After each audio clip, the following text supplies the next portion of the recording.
kto nebol pri hore Ararat a kláštore Corvírab, vraj nebol v Arménsku. Takže ak sa niekedy dostanete do Arménska, či už s nami alebo sami, určite prídite ku kláštoru Corvírab. Dnes sa nachádza na území Turecka, ale my ju vidíme za dobrej viditeľnosti, vidíte aj hranicu a celú túto krásu vidíme od kláštora Corvírab sa spája aj s menom Gregora Osvietiteľa, ktorý založil aj kláštor Sevanava v roku 305 po prijatí kresťanstva v Arménsku v roku 301 ako prvou krajinou. To Gregor Osvietiteľ tým, že šíril kresťanstvo, bol prenasledovaný a väznený práve v tomto kláštore Corvírab. Čiže ak do neho pôjdete dovnútra, budete tam vidieť jamu, ktorej vraj 13 rokov prežil. Pred nami sa rozlieha nádherný Ararat, je to pohorie, čiže nie je to jeden kopec, ktorý vidíme, ale také výrazné sú dva.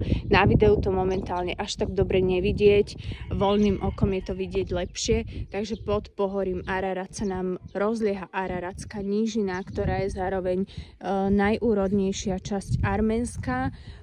Dopestuje sa tu 40 až 50% plodín, ako je hrozno, marhule alebo slivky. Takže kláštor Corvírab a úžasná bajná hora Ararat, treba sa sem prísť pozrieť.